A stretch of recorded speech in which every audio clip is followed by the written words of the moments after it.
Welcome back to the Money Hill, where this week we'll be discussing Optic's path to the #1 seed, including Dashy's insane series versus FaZe, Breach throwing away their seeding once again, the Surge and Destroy conundrum, and Thieves sneaking into top 8, along with some other stories headed into Major 2 in Boston.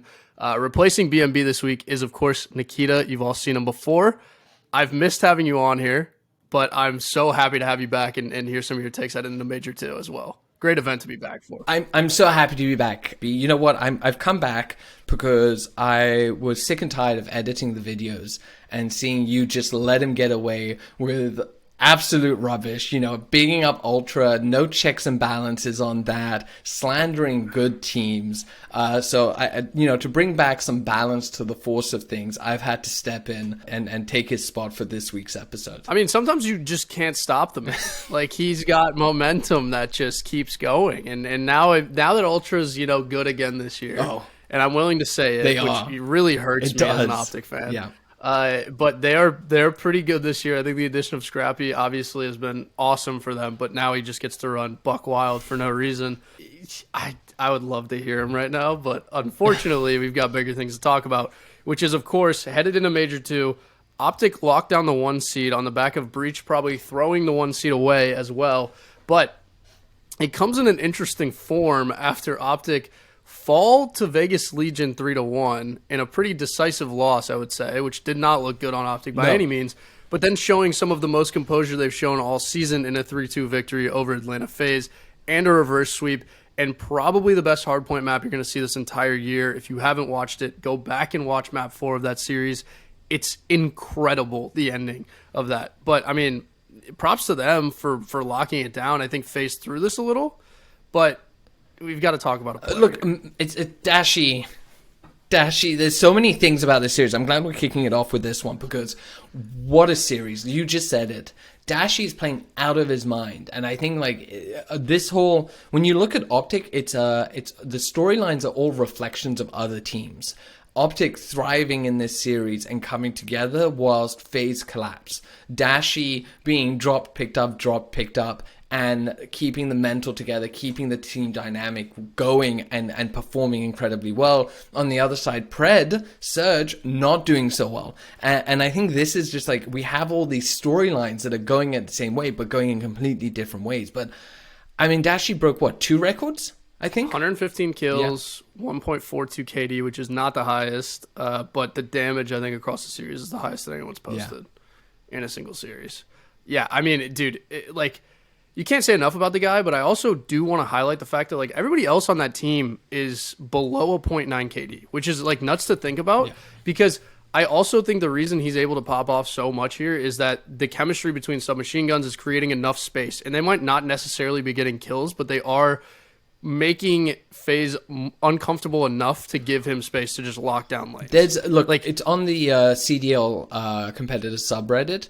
There's a great clip of one of the S&Ds, and it is just kind of chaos and a myriad of mistakes that somehow work. I think it's Illy jumps out of a window, turns around, shoots someone, jumps straight outside of the box when someone else is there, challenges, ego challenges, gets taken down. Hook tries to take down 2 people, gets taken out, and then those 2 people line up perfectly for Dashy, and he wins it off. Oh, that was the 1v2. Yeah. Round 10. Yeah. No, sorry. Round 9. If you look at it, it's what are they doing? They are just full tilt, adrenaline, go. But it works out to their advantage. It's insane. And that's why Scum stepped away. He said we need to move faster, and I'm not at that pace. And I think that bringing Hook in and letting Dashy be back on the team, it will work out. And it's working out. Well, I mean, you watch a map, you watch a hard point, you're like, okay, Shotzzy just died trying to dolphin dive across the map, and then they switch perspectives, and it's just Hook is standing behind someone. Yeah. Over on a railing on P1 of Hotel. You're like, what the hell is going on here? How did he get there? Yep. But I mean, that's just how the team works. It's insane to watch. But props to them. I mean, King steps down, they lock down the #1 seed, they go 4-1. Some really good victories in there. The Legion loss is concerning-ish, but I mean, they shook it off and got through it. Have we spoken about Legion before?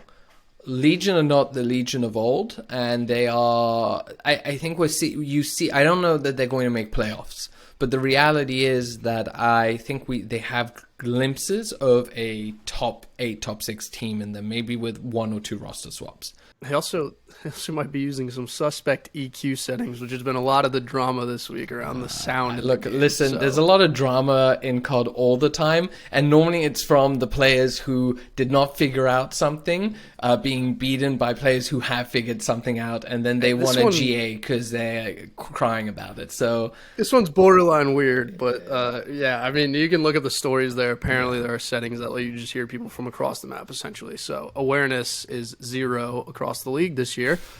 Speaking of awareness, Breach, unfortunately unaware that they were going to lock down the 1 seed with a win over LA Thieves. That's a joke. I'm sure they were fully aware of that. However, they didn't play like it. So this is a very concerning loss, considering Major 1, they lose to LAG to just change their seeding enormously before the Major. They're still 3rd seed for this Major, so not a drastic drop-off. However, to lose in the fashion that they did, this was just ugly across the board. Yeah. I mean, they get reverse swept, first of all. 3-2 loss in control, probably winnable. They're playing a 50-50 Albagra for no reason. Greenberg Hotel, also semi-close, and then they come back in the search and destroy and just throw it away in round 11. And Nero was trying to pull them through that.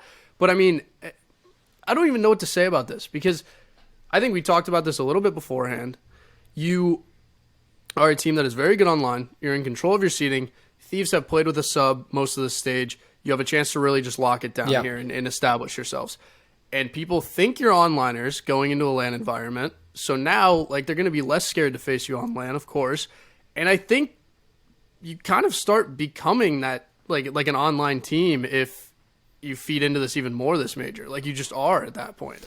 And I don't think this helps the confidence going into Major 2 at all. No, it's weird. And I tried to dig a little bit deeper into the stats to see what we could get from it.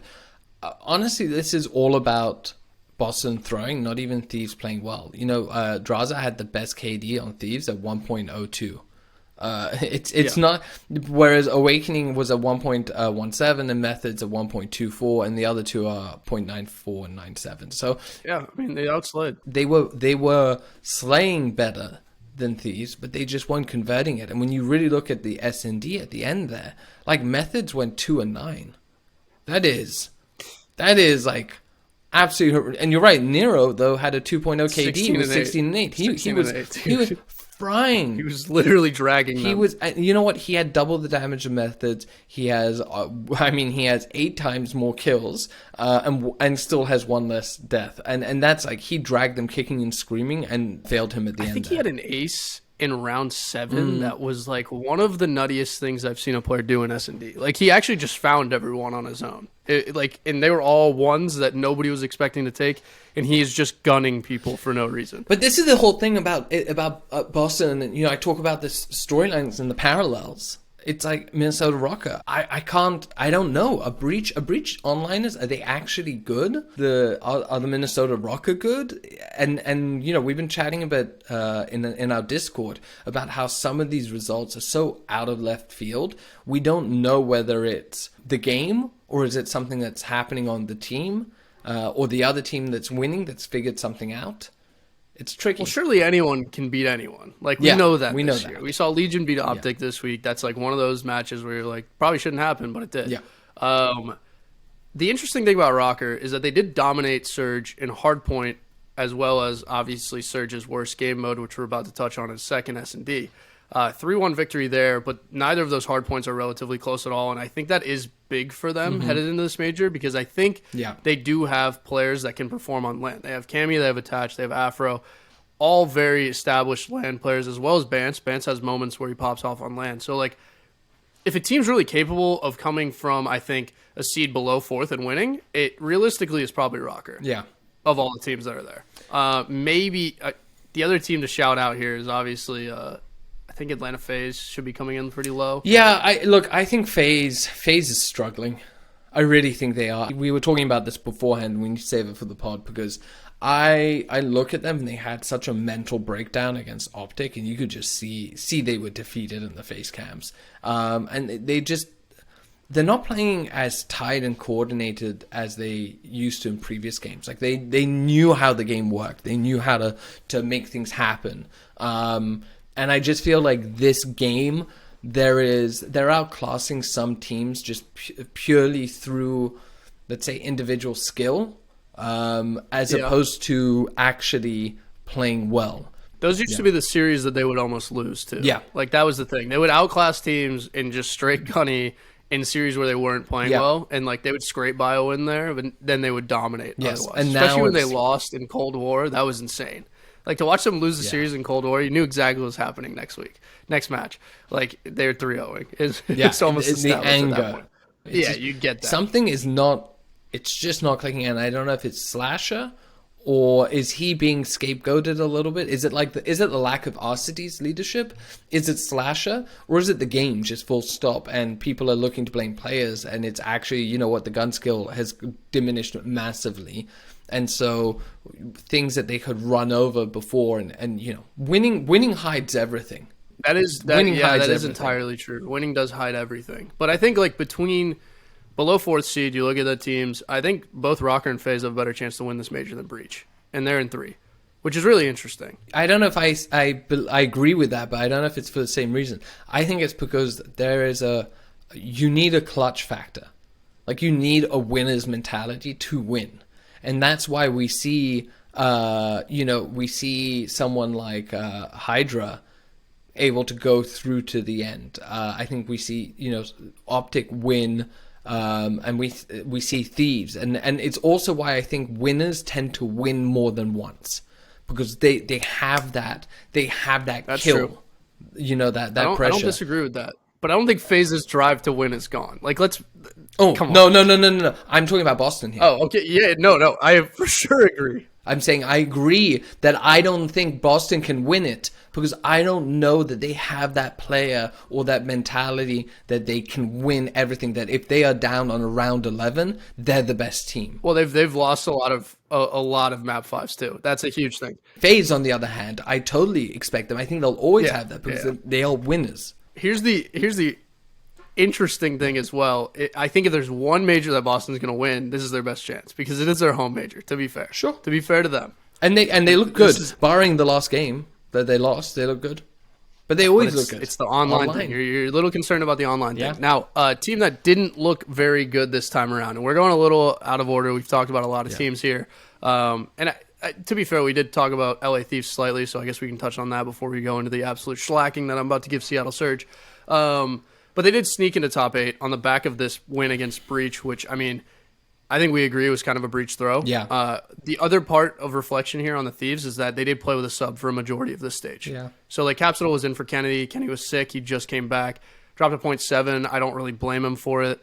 If there's a team that can bounce back from this and perform on LAN, I do actually think it's LA Thieves. I'm not entirely concerned. And also, this is big for them because no team, since we started this like start in lower bracket situation, no double elimination, no team's won from there. So like to be top 8 is an established position to be in as opposed to bottom 4. Like no bottom 4 teams ever won. I don't know that I believe that Thieves are going to be able to win. I don't know if they're going to win, but because you're obviously low on practice and everything, but it is a big situation. You know what? The whole thing around the Thieves is, as a fan, I worry. But I'm also worried because I worry about orgs. Now, if Nadeshot has said to them, like, hey, I don't care if you guys struggle for the first three majors, so long as you guys believe you can win. If you guys believe you can win majors 4, 5, or champ, half the time I'm looking at this team and I'm like, are they just figuring things out and it's going to click and the org is going to give them enough time to do that, or is one bad performance going to mean a roster swap? Well, it used to for Cold War, but I kind of agree with you. I think, but they did show last year that they were willing to let this roster specifically figure things out, and it did pay dividends for them at the end of the season. So I'm not entirely concerned that that's going to be the case. Team I am concerned about, a team that probably should have sold their player. Now it's time for this. 0-12 online this year in Surge and Destroy. I mean, if there's ever a time to hire an S&D analyst, it's now, or just rethink how you're playing it. Or you think something and do the exact opposite. Like, hey guys, we're going to go A this round. Literally communicate they're going to go A and then go B. Just go to the other side. Yeah. Because, like, some of these are close too. They're 6-5 losses. It's tough, but like to not win your round 11s, like you're gonna have those on a season. Yeah. You cannot be 0-12 in Search and Destroy. It's a crucial game mode. We know that it wins championships, and it shows this stage. They're 1-4. Like, that's abysmal. Yeah, but you know what? Like, Robert mentioned it in our Discord. And look, if you guys are interested in Discord, it's a great group. You can find the link below. He just talked about it. The second Sib or Pred don't have a great game, if they have we don't even have to say a bad game, but like a slightly subpar game, they can't win. Look, Accuracy and Mac are not delivering, and they are two players who have been given enough leeway. Sib and Pred are worse online too. That's the concerning part for like in terms of acquiring those points. Now they'll be good online again. I think of course they will. They'll probably get a first round win here in lower bracket, and then we'll see kind of how it shakes out. If there's a team capable of pulling up from lower bracket, it's them. But long term, you say they need to sell Pred. I actually think financially, you've explained it, like how much you can win compared to what he's worth. It makes sense. Yeah. But I actually think that the real change needs to be around Accuracy and Mac. And I wouldn't mind them bringing up a couple of challenges. They're not delivering. I agree with you. And I think the big point there is that specifically Accuracy is not delivering in Search and Destroy. Yeah. Like the 0.59 in their online S&Ds is not going to cut it, especially when like people know you as a clutch player in S&D and a guy that really locks it down. Like he's responsible for the Minnesota Rokkr 1v3 against Optic. Like that's how good he used to be at S&D. And did not be pulling your weight in the game mode. I know, but sorry, you say that. He went 2-9 in game 2. No. This was like, you remember the War Witnessing a breakdown? Yeah. No, I know. No, I'm saying no. Exactly. Like, you're saying he has a 0.59. I'm actually saying no. He went 2-9. He has a 0.22. All S&D. Oh, across. Like a 0.59 average KD across his S&Ds is just not going to cut it. Like that's the game mode where you should be pulling your most weight because it's less crucial to just like be cracked in S&D, right? It's not a hard point, but it's just entirely concerning across the board. I don't really have any other teams to talk about heading this major. We really just hashed out pretty much everything. I do want to... Too excited. I do want to hop into the major with, a couple rapid fire questions. We'll try to get through these quickly before we kind of talk about the odds and what teams we think are going to win. First things first. Can New York subliners run it back, Nikki? Quick, rapid fire answer. 100%. 100%. 100%. I mean, yeah, for me personally, I agree with you. They definitely can run it back. Best hardpoint team in the game right now. That's the game mode that's really been their bread and butter, and I think they'll be able to figure out Search and Destroy quickly in the major setting. Look, I'll very briefly, I'll say it. We talked about it prior to the episode. The game's won percentage is a really interesting stat to me because it shows how dominant teams have been in their series. To give you an idea of it, Optic Texas has actually played 23 games over the course of the qualifiers, whereas like Toronto Outtro have only played 18. Outtro actually have a 72% games won percentage, so they are 10% higher than the next closest team, which is actually Boston Breach. Online Warriors, so we dismiss them. Third place team, 60% win rate is New York Subliners. And I actually think that stat is so interesting because when you combine it with that clutch winning factor beforehand, they win decisively when they do win, and they're not afraid of a game 5. And that's, I think, you need to combine those two things together to have a legitimate title contender. And I think Hydra and the boys are contenders. Second question: what is a good finish for the new Optic roster? Coming in at the 1 seed, obviously. For me personally, this is top 4. That's my answer. They need to finish top 4 here, and I think we'll be set for the rest of the year. For me, it's top 3. I think top 3. They need to make Sunday. They need to make Sunday. To me, top 4 to me is they did that too often in previous CODs, and every time they got 4th place, it felt like a failure. That's true. I expect them to be fighting. I expect them to be fighting for Champions Final. Every time they play, they are fighting. Now I understand. Look, sometimes you'll come in 3rd place, but they need to really be in that conversation. And I think the first year of the CDL, they kept falling out in that 4th place. They'd get close and they kept falling out, and that's why they didn't win. I mean, every team wants every Optic fan wants to see the championship whites come Sunday. Believe me, I am one of them. I've been there. We need to see it again sometime soon. Final question. Contrary to Boston Breach, we don't really know a lot about the LAG roster. We've seen them play on LAN once. Will this team hold up as what I think is the second best hardpoint team in the game, but specifically just across the board on LAN? LAG, a lot of academy players there, plus RCDs. What do you think? Personally, they did lose 3-2 to Atlanta Faze way back in the Pro-Am. Like, a majority of this roster minus RCDs. I actually do think they'll hold up pretty well in LAN. I'm not super worried. Like when you say pretty well, are we talking about like top 8, top 6? I think they're going to fall to Lower Ultra bracket. 3-2 first round. Yeah. And then I think they'll be able to pull their weight from there, depending on who they match up against. I think they'll win. I think they'll drop down to lower bracket, and they'll probably win the next 2. You know what? This is going to be the first taste for these players on a stage, and you know what a Boston audience is like. It's gonna be strong. It's gonna be toxic, but it's also going to be a lot of energy. And a lot of these teams are very close. Like, I'm so hyped for this major, so I think there's gonna be a lot of pressure on them. We'll have to see if they can adapt. I think they will. I think these are players that they're young. They're like scrappy. They're feisty. You know? They are feisty. They thrive in that. This is a really big series. And I think that's the perfect lead-in to, of course, talking about the odds here. But we can handle outrights first. I think that's probably the way to go here. Yeah. And then we'll get into the matches a little bit. I really think, personally, obviously,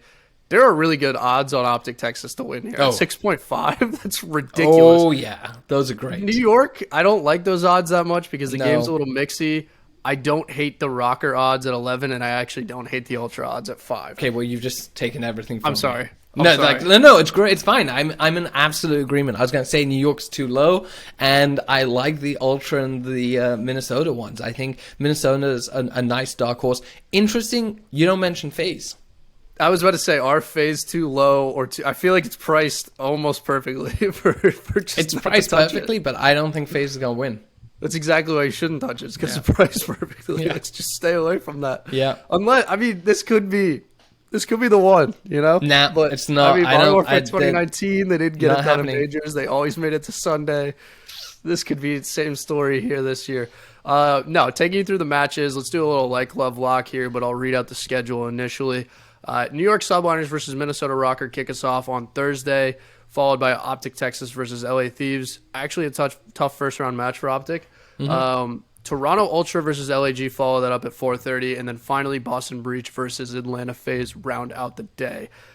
Personally, for me, I'll kick this off with a little situation. I do actually like LAG to beat Toronto Ultra at 2.75, just in terms of value there.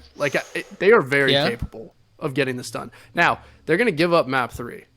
It's not going to happen. They're not going to beat Ultra there, I don't think. So part of me wants to say plus 1.5 at 1. I was going to say that I like the plus 1.5. That's the one that I think the plus 1.5 is a really good one. But I don't hate the idea of absolute revenge from the academy players that are they've got Scrappy talking across the stage. It would be so good, poetic. But I do think Scrappy's also the type of guy who he'll show up. He'll deliver. You know he's gonna deliver. Can Standy and Kleenex let him down? Is it gonna be Joe that steps up? Who?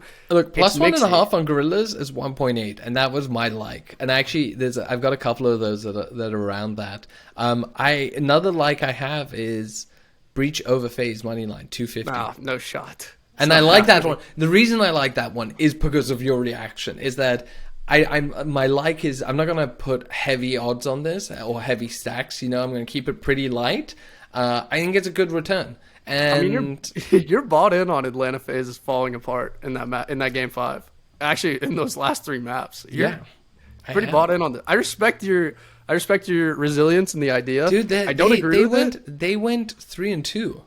You know what I mean? And they only 52% on their games won, 11 and 10. Games my rebuttal won. Here. This is like 11 and 10 is close. My rebuttal here. Yeah. Atlanta Faze minus 1.5 at 2.2. I like that. Yeah, okay. I mean, I like that too. I'm taking the contrary line here. No, but I like it too. I think to me this is an odds play. So when you tell me minus 1.5 at 2.2, if you're bought in on the Faze side, then there's no reason why they don't I'm not beat them super 3-1. bought in, but I do Yeah, like the value. but I'm not super bought into Boston, but I like the 2.5 on that upset. Yeah, that's fair. That's the But thing. Here's the concern, though. It goes 5, they lose.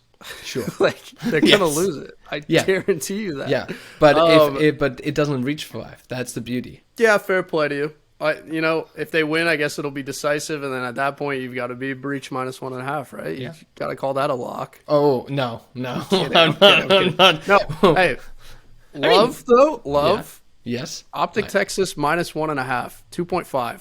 I actually is- love those odds. I Great actually do, value.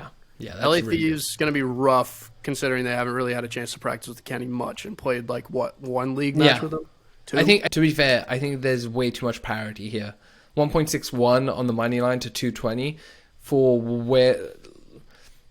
Look, Yeah, Thieves are getting I mean- respect, but if you actually look at their performance, get rid of the name. I know they were playing with a sub, but that can be a pro or con. You can either say, hey, he's coming back and they're going to do better, or they're under practice. So I like that -1.5. I like the subline is -1.5 over Rokkr. 1.83. Ooh. I like that. I actually kind of like this to go over 4.5 maps. You think Rokkr are going to show up? Because this is what my question was. I have no read on Rokkr. I literally, because I was wins so over hot on them, Surge. and then they flopped so hard. And The made wins one. over Surge give me hope. And then you add in the fact that Cammy had the worst Surge. KD that series. Yeah, but no, Surge. yeah. Surge and Hardpoint, though. And they smoked them. Okay. They absolutely bodied them. Yeah. And Cammy had the lowest KD. Plus, Yeah. I think he's going to show up better on LAN. Like, I just think he's a better LAN player. So, this gets mixy for me personally. Yeah. And I'm tempted to say it's a lock that Rokkr, throw it down first round. I mean- I'm bought in on the Rokkr. I need them to play stop 4, or else I'm an absolute idiot. I want them to. You remember preseason? I was so hype on them, Oh, we both were. and I still am. I still think this is a. You know what? I want a Rokkr Ultra final. I think. That would be- Listen, I actually think Rocker's going to bounce subliners here. Wow. Okay. I don't. Then I to think be that to be fair, the money line then at 2.75 is phenomenal. they're just capable of doing this. Like, I think a lot of people absolutely. are slept on them. Yeah. And remember, one of the most slept on majors of all time for the Rokkr was the one where they had the most incredible victory that I think we've seen in the CDL in a championship series. But they did not look great going into that major. Yeah. I think we're in a similar situation here. All these players are pretty cracked. 2.75 is almost too much respect for New York, although they are the former champions, and they probably have been the best team on LAN this year, clearly. Yeah. God, I don't even have a lock, though. It's really hard to pick one out here. It is at the moment. It's tricky, and also I think the problem is we only have 4 lines. And a lot of these teams. This is why I mean this major. I'm so hyped about. Yeah, this is going to be nuts. The winners bracket here is like crazy. There's not a team that got shammed into the lower bracket at all. Yeah. Like there's not the teams that are down there belong down there. Yeah, Let's be clear. exactly. Yeah, like that's 100%. entirely how it should be. Surge can't win S&D, and then the other 3 they've had just really bad starts just to the bad year, teams. unfortunately. Yeah. Well, they're just bad Not teams. very good. They're Well, bad teams. Florida benched their best player, so they deserve this. If you Half ask me. Paddy's coming back, and he's No. They took out Brack, who has Yeah, just I know. statistically been their best player all I year, know. which is absolutely insane to to me. bring Daft So- Paddy back. Yeah, I who know. Is He's Stat like Patty, as they call him, the slowest player in the CDL. I just believe in Clayster. Oh yeah, you got to believe. I think they're going to get theirs this year. We got to trust it, but they're going to get theirs this year. I think we're going to need a ridiculous major 3 or major 4. I think they need a challengers player to really I like. do. Yeah, I agree with that. Like just throw one sub in agree. there, and you get. I think you're going to get a really mixy roster because him and Temp are not doing too poorly this year for themselves. I was hard on Temp, but I agree with you. He's actually, I think he's been good. Any final thoughts before I take us out and let us go into Major 2? Go quietly into that night. We've covered it. We've Actually covered pretty everything. well this week. I've loved it. It's great to be Yeah, back, dude. and I'm so hype about this weekend. This is going to be a nutty major. I'm really excited for this one. I think that goes without saying. I think all COD fans are. It's been a really good year for the CDL thus far. Drama here and there. Game's not perfect, but whatever. With that being said, Nikita mentioned it earlier. Down in the description below, there should be a link to our Discord. Join the conversation. Hit us up. We got some stat guys in there. They know what they're talking about. Also follow us on Twitter at Best of 3 Network. And if you're viewing this for, the nth time at this point, if we keep showing up and you're recommended, might as well hit the sub button or hit that like button. And if you're really interested, turn those notifications on as well. I think that about does it. If there is an emergency podcast needed at any point, we might produce one, but we'll see you next week. Peace out. Bye, everyone.